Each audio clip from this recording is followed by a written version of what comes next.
Hello guys. तो आज मैं शुरू करने वाला हूँ एक्सरसाइज 3.3 का क्वेश्चन थर्ड का फोर्थ पार्ट। ठीक है, तो फोर्थ पार्ट क्या कह रहा है? The taxi charges in A city consist of a fixed charge together with the charge for the distance covered.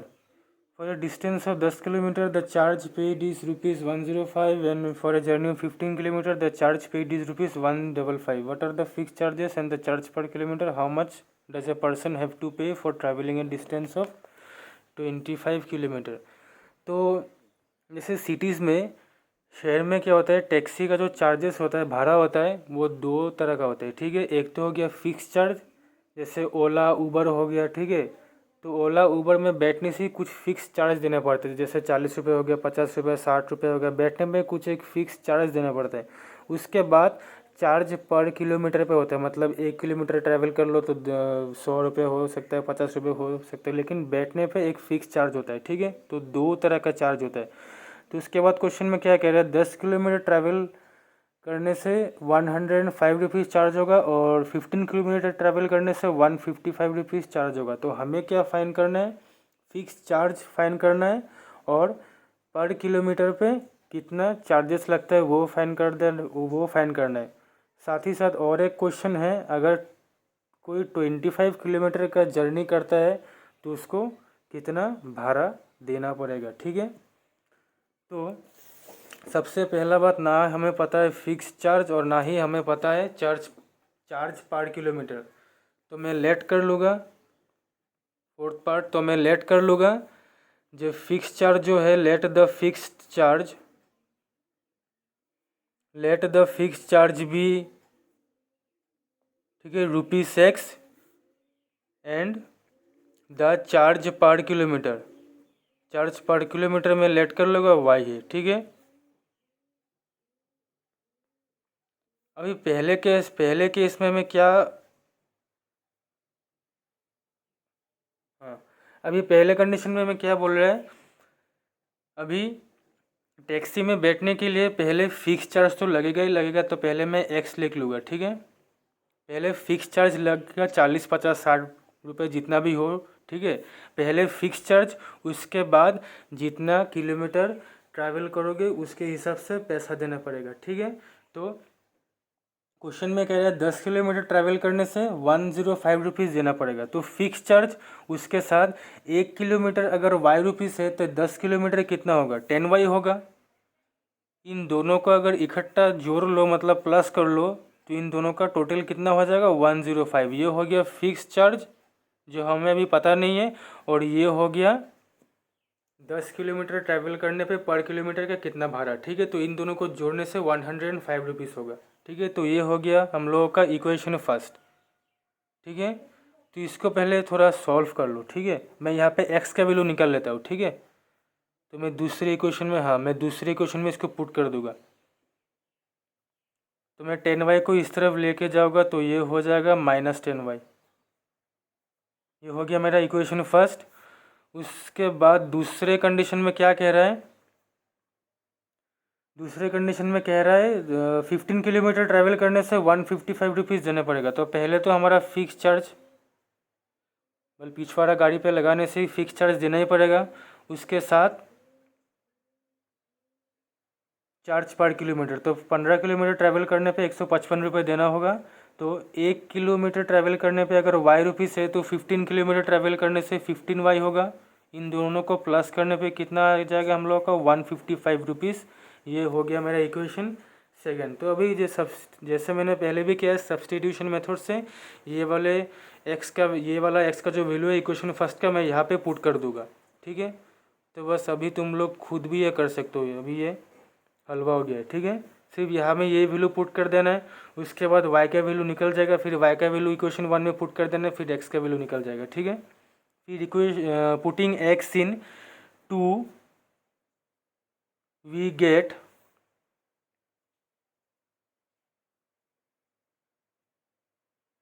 X का वैल्यू क्या था, 105 -10 वाई। तो एक्स के जगह पे मैं लिख दूंगा 105 -10 वाई, उसके बाद था +15 वाई इक्वल टू 155। ठीक है, अभी ये माइनस प्लस माइनस हो जाएगा तो हो जाएगा ये 5y, ठीक है। और मैं 105 को लेफ्ट हैंड साइड से राइट हैंड साइड में शिफ्ट कर दूंगा तो ये हो जाएगा -105। तो 5y इक्वल टू 155 से 105 माइनस करने से 5 - 5 0, 15 - 5 सॉरी 15 - 10 5 0, ठीक है। 5 - 5 0, 15 - 10 5 50, ठीक है। उसके बाद y equal to 50 divide by 5, तो 5 10 ज़ा 50, तो y इक्वल टू 10, y का वैल्यू आ गया 10। अभी मैं इस y को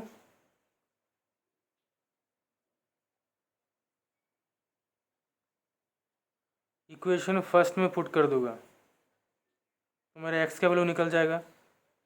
x equal to 105 minus 10 into y का वैल्यू था 10, तो 10 10 से हो जाएगा 100, तो मेरा आ जाएगा निकल के 5 रुपया, ठीक है। ये था मेरा 10 रुपया, तो x का वैल्यू आ गया मेरा 5 और y का वैल्यू 10, ठीक है। ये 1986 के बाद होगा जहाँ फिक्स चार्ज 5 रुपये था और चार्ज पर किलोमीटर 10 रुपये था। अभी हमें क्वेश्चन में दूसरा पार्ट क्या पूछा था, how much does a person have to pay for travelling a distance of 25 kilometre. तो अगर एक इंसान 25 किलोमीटर 25 किलोमीटर डिस्टेंस जर्नी करता है, ट्रैवल करता है, तो उसे कितना रुपये देना होगा, ठीक है। तो जो क्वेश्चन से है वही उठा के यहाँ हमें कॉपी पेस्ट कर देना है। Person have to pay to travel कहाँ है ये, to travel for travelling a distance of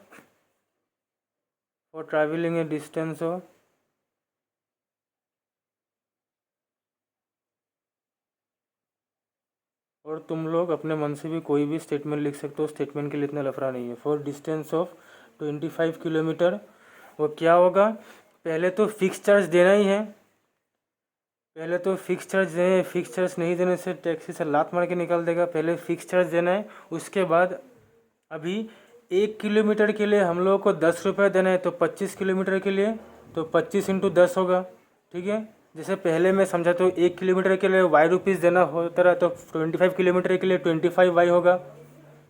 अभी एक्स का वैल्यू क्या था 5, 25 इंटू वाई का जो वैल्यू था वो था 10, तो 5 + 25 × 10 कितना हो जाएगा 250, तो ये हो जाएगा 255 रुपीज़। तो 25 किलोमीटर डिस्टेंस ट्रैवल करने के लिए 255 रुपीज़ पे करना होगा, ठीक है। उसके बाद हो गया क्वेश्चन 5th, ठीक है। अगर क्वेश्चन समझ नहीं आए, कोई भी कुछ भी समझ में नहीं आए तो नीचे कमेंट में ज़रूर बताना जी, ये वाला हिस्सा वो वाला हिस्सा समझ में नहीं है। क्वेश्चन 5th क्या कह रहा है, a fraction becomes 9/11 if 2 is added to both the numerator and denominator, if 3 is added to both the numerator and denominator it becomes 5/6। तो एक फ्रैक्शन में अगर मैं न्यूमरेटर और डेनोमिनेटर में 2 प्लस कर दूँ तो वो हो जाएगा 9/11, उसका जो वैल्यू है वो हो जाएगा 9/11। उसके बाद अगर मैं फिर न्यूमरेटर और डेनोमिनेटर में 3 ऐड कर दूँ, 3 और 3 ऐड कर दूँ तो वो फ्रैक्शन हो जाएगा 5/6, मतलब उसका रिजल्ट जो आंसर होगा वो हो जाएगा 5/6। तो हमें वो फ्रैक्शन निकालना है, ठीक है। तो मैं उस फ्रैक्शन को लेट कर लेता हूँ, let the fraction be XY, ठीक है। ये x हो गया मेरा न्यूमरेटर और y हो गया डेनोमिनेटर, ठीक है। तो पहले कंडीशन में हमें क्या बता रहा है, पहले कंडीशन में हमें ये बता रहा है जो फ्रैक्शन है हम लोगों का, न्यूमरेटर को मैंने x लेट कर लिया और डेनोमिनेटर को मैंने y लेट कर लिया। तो इन दोनों न्यूमरेटर और डेनोमिनेटर के साथ अगर मैं 2 प्लस कर दूँ तो रिज़ल्ट क्या आ जाएगा 9/11, ठीक है। अभी मैं इसको थोड़ा सॉल्व कर दूंगा पहले, ठीक है। मैं इसको थोड़ा सॉल्व कर दूंगा। तो 11 से ये मल्टीप्लाई हो जाएगा, तो 11 into x 11x plus 11 to ज़ा 22। उसके बाद 9 into Y 9y plus 9 into 18।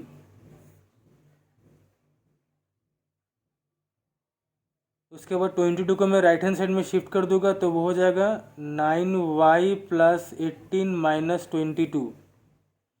तो 11x equal to 9y plus minus minus 22 minus 18 4, तो हो जाएगा -4, ठीक है। उसके बाद x equal to 9y minus 4, ये 11 नीचे आ जाएगा। ये हो गया मेरा इक्वेशन फर्स्ट, ठीक है। अभी इस इक्वेशन को दूसरे इक्वेशन में पुट कर देना है। तो सेकंड केस में क्या कह रहा है, सेकंड कंडीशन में कह रहा है अगर अभी मैं जो हम लोग का फ्रैक्शन था जिसको हमने न्यूमरेटर को x लेट किया रहा और डेनोमिनेटर को y लेट किया रहा, इन दोनों के साथ अगर 3 प्लस कर दूँ, 3 प्लस कर देने पे ये क्या हो जाएगा 5/6 हो जाएगा, ठीक है। तो इसको भी इसी तरह सॉल्व कर देना है, ठीक है। इसको भी इसी तरह सॉल्व कर देना है। तो सॉल्व करने पे ये 6 इंटू वाई प्लस 3 होगा, 6 इंटू वाई प्लस 3 ना क्या प्लस 3 था, एक्स प्लस 3 था ना। 6 इंटू काट ही देता हूँ, 6 into x plus 3 equal to दूसरा तरफ 5 था क्या, हाँ 5 into y plus 3, 5 into y plus 3, 5 into y plus 3, ठीक है। अभी 6 इंटू एक्स 6x प्लस 6 3 ज़ा 18 equal to 5 into y 5y plus 5 3 ज़ा 15। अभी इसको पूरा तरह सॉल्व नहीं करना है क्योंकि इसी इक्वेशन में मैं इक्वेशन फर्स्ट पुट कर दूंगा, इसलिए इस इक्वेशन को पूरी तरह सॉल्व नहीं करना है। मैं बताता हूँ कैसे करना है। सिर्फ इस 5y को इस तरफ लेके आओ तो ये हो जाएगा -5y, और इस तरफ था 15 और इस 18 को उस तरफ लेके जाओ, राइट हैंड साइड में लेके जाओ, तो ये हो जाएगा -18। तो 6x minus 5y equal to 15 minus 18 हो जाएगा -3। बस यही तक छोड़ देना है, ठीक है, और आगे कुछ नहीं करना है। अभी मैं इक्वेशन फर्स्ट का जो वैल्यू था 9y माइनस 4/11 इक्वेशन 2 में पुट कर दूंगा, ठीक है। तो पुटिंग, अगर कंडीशन अच्छे से समझ में आ गया तो उसके बाद तो बाकी सब हलवा है, ठीक है। सिर्फ पुटिंग करके एक्स वाई का वैल्यू जो भी है वो निकल जाता है हर किसी पार्ट में। तो putting x in equation 2 we get, ठीक है, क्या था x माइनस 9y माइनस 4/11। तो अच्छा इक्वेशन 2 में पुट करना है ना। तो 6 into 9y minus 4/11 minus 5y equal to -3। तो अभी इससे तो ये कैंसिल होने वाला नहीं है जैसे हर किसी में होता रहा। तो इसको क्या करना है, मल्टीप्लाई कर देना है। 6 9 जा क्या होगा 54y माइनस 6 4 जा 24, नीचे होगा 11 माइनस 5y इक्वल टू -3। उसके बाद एलसीएम करना है इन दोनों का। 5y के नीचे कुछ नहीं मतलब 1, तो 11 और 1 का एलसीएम होगा 11, तो 11 1 से 11, 1 इंटू 54 होगा 54y माइनस 11 1 से 11, 1 इंटू 24 24। उसके बाद माइनस है 1 11 से 11, तो 11 5 जा 55y इक्वल टू -3। उसके बाद इसको सॉल्व कर देना है। 54y माइनस 55y हो जाएगा, ठीक है, -y, ठीक है। 55 से 54 गया तो 1, तो y क्या आ गया 1, लिखना ना लिखना एक ही बात है। -24/11 इक्वल टू -3, ठीक है, चारों तरफ माइनस ही माइनस। अभी हमें कुछ नहीं करना है, सिर्फ क्रॉस मल्टीप्लाई कर देना है। तो -3 के कुछ नहीं है नीचे मतलब 1 है, तो -y माइनस 24 इंटू 1 वही होगा, और इस तरफ 11 3 जा -33। अभी -24 को इस तरफ शिफ्ट कर देना है, तो क्या हो जाएगा +24, तो ये हो जाएगा माइनस प्लस माइनस, तो 33 माइनस 24 9, हाँ 9 होगा। ये माइनस माइनस कैंसिल हो गया, तो y का वैल्यू आ गया 9। ठीक है, अभी जो y का वैल्यू है वो इक्वेशन फर्स्ट में पुट कर देना है। ये वाला जो इक्वेशन था हम लोग का, ये वाला इक्वेशन में पुट कर देना है। ठीक है, ये वाले इक्वेशन में पुट कर देना है।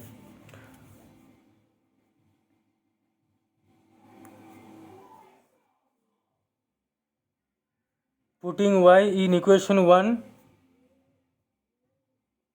वी गेट x का वैल्यू क्या है, x का वैल्यू है 9y माइनस 4/11 ना। इक्वेशन फर्स्ट था मेरा 9y माइनस 4/11, तो y का वैल्यू क्या निकला है मेरा 9, तो 9 इंटू 9 माइनस 4/11, तो 9 9 से 81, 81 माइनस 4/11 इक्वल टू 81 माइनस 4 होगा 77/11, 11 7 जा 77, तो x का वैल्यू मेरा आ गया 7। तो जो रिक्वायर्ड फ्रैक्शन है वो क्या होगा, ये x हमने लेट किया रहा न्यूमरेटर और y था हम लोगों का डेनोमिनेटर। ठीक है, तो x मेरा क्या आ गया, x मेरा आया था 7, x आया था 7 और y क्या आया था 9, तो हम लोगों का जो फ्रैक्शन होगा वो 7/9 होगा। ठीक है, अभी अगर वेरीफाई अगर करना है ये जो फ्रैक्शन निकला है हम लोगों का ये सही है कि नहीं, तो वेरीफाई भी कैसे करना है वो मैं बता देता हूँ। ठीक है, ये करना नहीं है, इसी मैं समझा रहा हूँ। ठीक है, मैं यहाँ पे समझाता हूँ। देखो, जैसे हम लोगों का फ्रैक्शन निकल गया 7/9। अभी पहले क्वेश्चन में क्या बोला रहा, पहले कंडीशन में इन दोनों न्यूमरेटर और डेनोमिनेटर के साथ अगर 2 प्लस कर दो क्या आएगा 9/11, तो 7 + 2 कितना होता है 9, 9 + 2 11, तो आ गया ना 9/11। ठीक है, दूसरे कंडीशन में क्या बताया था, दोनों न्यूमरेटर और डेनोमिनेटर से 3 प्लस कर देना है, तो 3 प्लस कर देने से क्या आ गया 7 + 3 10, 9 + 3 12। ठीक है, तो 2 5 ज़ा 10, 2 6 ज़ा 12, तो हम लोगों का क्वेश्चन में यही था 5/6 था कि नहीं, तो यहाँ पे भी हम लोगों का 5/6 आ गया। दैट मीन्स हम लोगों का जो फ्रैक्शन निकला है वो एकदम 100% सही है। ठीक है, तो क्वेश्चन 5th यही पे ख़त्म होता है। ये करना नहीं है, ये सिर्फ मैंने प्रूफ दिखाया। ठीक है, जो हम लोग का अगर एग्ज़ाम में ऐसा ही टाइप का कुछ दूसरा क्वेश्चन आ गया, अभी अगर यही क्वेश्चन आ गया तो एकदम पूरा मस्त माथा में रहेगा जो ना 7/9 ही मेरा फ्रैक्शन था। अगर ऐसे ही टाइप का सेम फिगर चेंज कर दे दूसरा क्वेश्चन आ गया तो ऐसा, ठीक है, ऐसा चेक करके, ऐसा वेरीफाई करके तुम लोग चेक कर सकते हो। अगर जो क्वेश्चन में है वही अगर आ गया दैट मीन्स तुम लोगों का फ्रैक्शन जो निकला होगा वो एकदम सही होगा। ठीक है, तो आज की वीडियो पे बस इतना ही।